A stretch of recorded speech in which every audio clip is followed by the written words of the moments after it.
Alrighty, and you are live, as it says on the screen. Right. So today we're going to do a lesson on using Streamyard, which is why you can see, sorry, up there, it's actually around the other way to the Zoom. The way that I've got my camera set up is when I look at the screen, I go like that. That's where my monitor is. But you can see that I'm looking away from where it's actually presenting on Streamyard. It's actually reversed. So the way that I've got it set up in Zoom is that when I hold up text, it actually, you can read it on the screen. It's not reversed. So I've changed the settings on that. So basically that depends on where I put my laptop and plug it into my monitor there as well. So that's the first thing that I'm finding with StreamYard is if you are looking at setting up that doing this program, it's a good idea to have your camera, and I'm going to have to move my laptop over to the other side of my screen so that when I'm looking at the screen, I'm just sort of going like that, and it actually looks like I'm looking at the on-screen, the picture-in-picture as they call it. So you can see what's happening now is I'm sharing the screen, and this is how you come into the studio with StreamYard. So you actually have to add and remove things, okay? So when I do that, if I share the screen again, okay, it's going to pop it up there. And when you've actually got to click, you've got to add them to the screen, and then you can do things like you can have 3 people, so you can have 2 on the side and 1 in the center. You can have them side by side, or you can have the full view, which I'm clicking on this at the moment, and it's all just going to the 1 because I've got no one else in there with me. Okay, so a couple of things that you need for the setup. So I'm just going to go back to we'll do this one now. Okay, so what we've done is up here you'll see that you click this end broadcast, you click go live. So when you come into it, you get the opportunity to set up some things. So what I've done is I've actually gone, you can click and you can go, okay, so it's coming up that it's actually on YouTube. I'm broadcasting to YouTube live. It started streaming. Okay, so I'm going to turn the sound off because that's going to get annoying because you're going to hear that. It's around about 20-second delay between what I'm doing live here and when it broadcasts it to either I think it was 12 seconds when I went to YouTube. Facebook or LinkedIn might be about up to 20 seconds behind you, okay? So when people are typing stuff in, what you'll see is you'll see that their comments are going to come up here. They type it in on YouTube or Facebook or LinkedIn in the comments on there, and it comes up to here because you've actually got to join it up to your page, you broadcast, okay?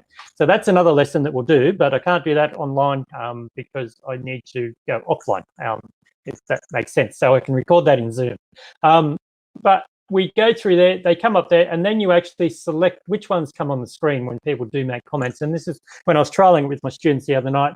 Actually, my cousin jumped on and made a comment who I hadn't spoken to for probably a couple of years. So, you know, you get some interesting things like that happen. And also one of my former students jumped on.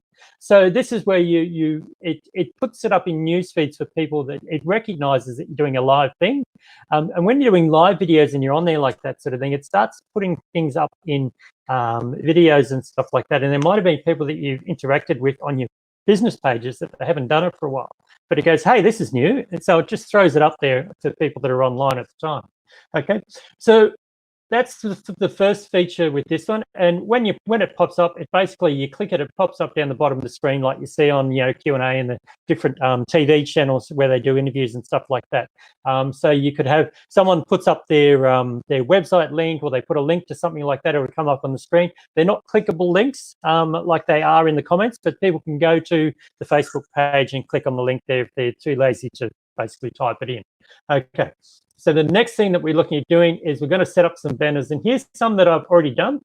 And this is where, when you've got the paid version, you get to put your own logo. Otherwise, with the free one, yes, you can broadcast to 2 places. So you can do one LinkedIn, one Facebook, but you get the StreamYard logo up the top there. So I've seen some people trialing that, and that's how I actually got onto this program. When you pay, I think it's $20 a month, you can stream to 2.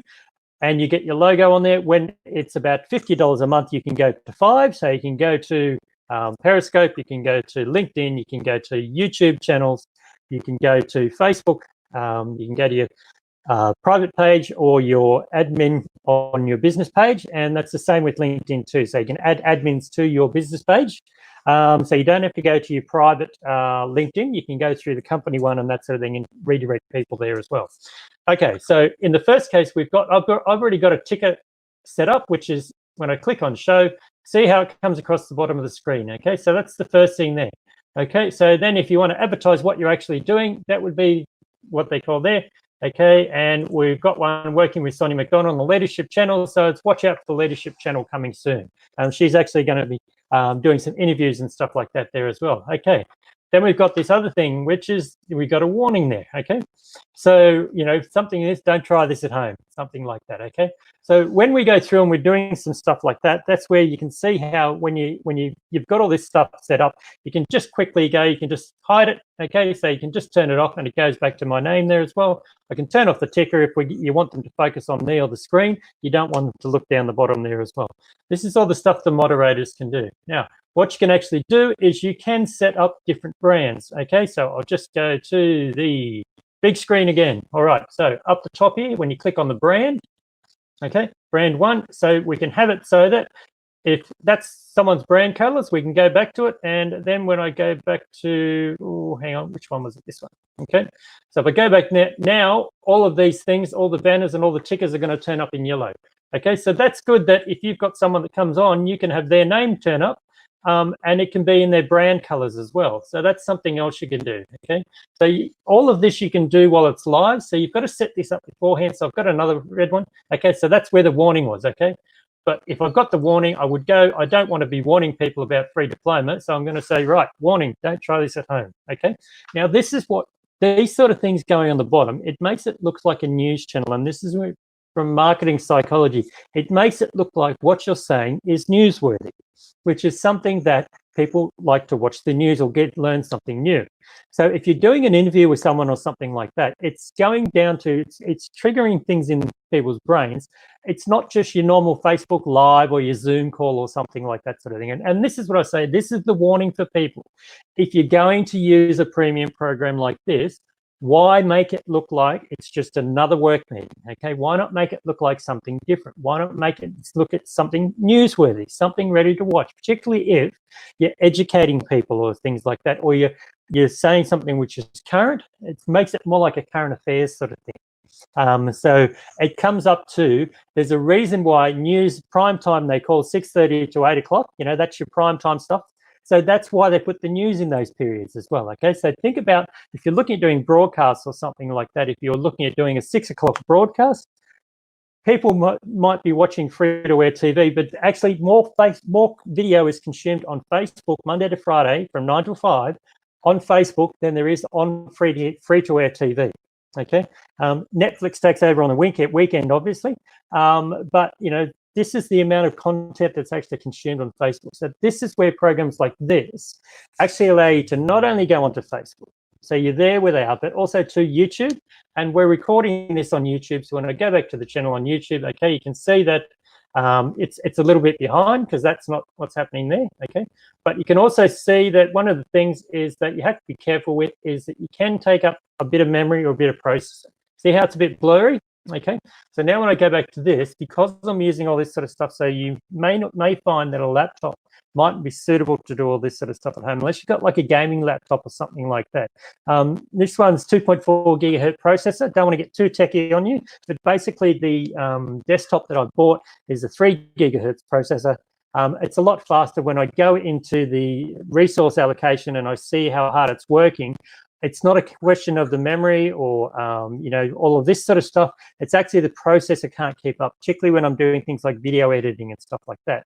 And when we're using all these streaming programs, this is where if you're streaming, sometimes I'm streaming 8 to 10 hours a day on Zoom at the moment. Now that's, you've got to restart your computer and clear out all your cache and all this sort of stuff, all this sort of technical stuff. You've also got to defrag your disk. I've got it set up to do once a week automatically, but I know the day that it's due to do it at 2 o'clock in the morning, my computer runs slower and it's a lot more glitchy and things like this too. So there's a lot of stuff that a lot of people, I'm finding that they're not really aware of, okay, that I'm just going to go back to the blue one. Okay, so that's got my Facebook brand, but you can see where that's the free diploma logos come up. So if you want to set it up for someone else to come in and interview, you can put up their logo, and when they're talking, they can have their logo, and then when it goes back to you, it's got your logo there too. Okay, so these are all the stuff, and this is what I'm saying to people, is that if you want to be interviewing people and stuff like that, you don't see the newsreaders sitting there typing and everything else. And even though you're might be typing or typing something for them, it looks rude. And the interviewer, are you really listening to the person that you're talking to? So you've invited them into your house, and then you're sitting there on your mobile phone typing like this sort of thing. Now, they don't need to, they don't know whether that's for you or that's for them, or you're or you're doing something, whatever. All they know is that you're not paying attention to them. Okay, so one of the things that I've been talking to a lot of business people is that, first of all, let people know the rules when they come in. Okay, if you want to get their undivided attention and you want to get their you want to get interaction with them, then have the camera on. Okay, if they're not interacting with you or they don't want to ask any questions, turn the camera off. Okay, because you can't have everyone unmuted and then they just ask questions, because you get all the background noise. Okay, so that's the first rule we say to them like that. Okay, also to just be wary of the fact that even though they may not be aware that you're recording them, and you see them, or the people watching the replay see them get up and get a cup of coffee and everything else, it doesn't look good for you, because it's like they're not interested. You don't see the ones with Simon Sinek and Gary Vee, you don't see them having crowd shots where people have disappeared from the screen or aren't paying attention. Okay, all of the people, if they're on camera, they're paying attention to you. And you set the same rules with the people when you're doing your webinars. You wouldn't accept, if someone took a phone call in the middle, if you were at a live event and they're in the audience, you would ask them to go outside. Okay, so it's the same sort of thing with when you're doing live broadcasts and stuff like that, particularly with the ones that you're inviting in. Now, you can only have a certain amount of people that you can invite in to Streamyard. I think it's 6 people. Okay, but they can come and go throughout the broadcast and all this sort of thing. So it would mean that you would look at, you can have 3 people. You can click on this one here. Sorry, I'll just make it bigger. Okay, so you can click on, see this one here, and you can have 3 people. So you have the main one talking, you have 2 that are on screen. Okay, but again, those 2 that are on screen, even though they're not the main focus, okay, they need to be paying attention. They need to not be typing. They need to not be doing other stuff. Okay, they're looking at speaker. Okay, that's the way. That's when you invite them in. You just explain the rules to them there as well. Okay, so these are all the things. Just to recap, what you do. What you do is you come in, you set it up. Make sure you set up your brand, which is, and I just click this. Okay, so you set up your brand, which is this one here. You make sure you set up your banners, having them ready to go, even if you've got some, so that you don't have to spend time away from the person. So set some up for your person. You set your banners up. You also set the logos. Have the comments showing why you're talking. And this is where one of the things is you're sitting there watching them. Again, they're talking. If you're sitting there reading something else, this is where it comes down to it. Other things like have your camera set up. In this case, I've got my laptop over this side, okay, but I want to be looking there, okay, but that's not where my screen is at the moment. So set your broadcast up so that you're doing that, or if you're just doing it on one screen, then it's on the laptop one in front of the camera, and that's what the first one is there as well. But everything you share you're not going to be able to prepare stuff on the call, because that's going to be the thing that you're broadcasting in front of screen there as well. Okay, and then you do have the private chat function. Okay, so this is for, you can chat privately with guests. This is for if you want to get people that are on social media, or you want to invite them into the room, and they can actually you can put them onto the call and they can ask the question directly. So rather than a person just being on social media and asking a question, then you asking them for them, that's a good way to get engagement, because that gets people commenting on social media. If they know, hey, we're just going to invite them into the room, hang on, I'm just going to send you a link. They send a link, they click on it, okay, you invite them into the room, you let them in, and then you put them up on the screen and everything else. So again, you get to choose the ones that go up on the screen. So when I click that, it takes it away. Okay, and then when I go back to, I'll just put that back up there again, okay.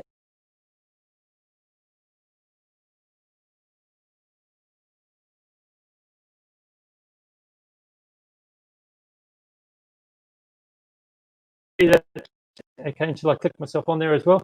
Okay, I don't want to warn people anymore. Let's get rid of that one. Okay. All right. So this has all been part of an intern coaching session that I do for the free diploma interns. There's a bunch of stuff and a bunch of funding out there at the moment. One that's just come up today that I'll have a look at. just got to go back. Okay, so this is where I've stopped sharing the screen. Taken it off there. Okay. All right, so we're going to share the screen again. So what I've been looking at is there's some new funding out, okay, career assistance. So that's one that hopefully this will come out on there as well, okay, but it's mainly for, applicants over 45, citizens, people that aren't registered for assistance from the government already, okay?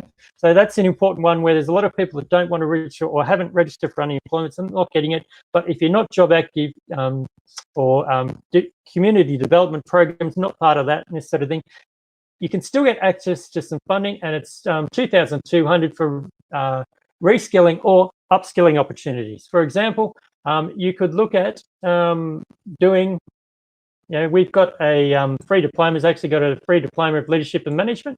And basically it's set up for network marketers. Okay, so you can earn while you learn, going through all this sort of stuff as well, but they can pay you to do this sort of thing. It takes about 6 to 12 months, depending on how it is. It's something that we run free. Now, this is where people say, oh, but how do you pay for it? Well, it's effectively, if you're going to join up for a multi-level marketing organization, let me know. I can sign up, and then you can sign up under me, and I get paid commission from your sales. But on this course, I can teach you to pay for the sales. So if you're worried about me doing this for free and not earning anything, which is what people were saying to me, but how are you making money out of it? And it's like, well, this is how I can make money out of it, and you make money from the sales as normal. But these multi-level marketing companies are set up to provide money to the people that introduce you to the organization. So why shouldn't they do the training for you? Okay, but this is not what happens in a lot of cases. A lot of people get in there, they either don't get the training from the people that get them into it, or when they do, maybe they don't listen to what the people say, which is something that basically goes through it there as well. Okay, but I say to them, what would you rather, $10 double, $10 or $50? Well, double your strength, not try and overcome your weaknesses, which is what a lot of people are trying to do.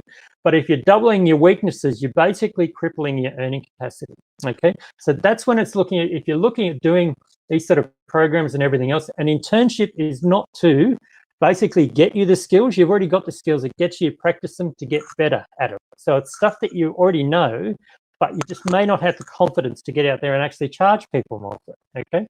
But $50 is basically what someone who's a specialist or someone who's got skills can charge that as a contractor per hour to do work, okay? An apprentice or someone learning only gets about $10 an hour, and that's basically what a virtual assistant from overseas will do it for, okay? So which do you want to be? You want to be getting skills that give you $10 an hour, or using the skills you got, leveraging that into, your organizational skills or whatever you have as a parent, and maybe being an appointment setter or something like that sort of thing. Okay, so these are the sort of stuff, if you're using technology with this, you're doing things like you're moderating, you're networking and all this sort of stuff. This is a skill that a lot of people have. It just comes down to be a good moderator for a call, particularly for a business person.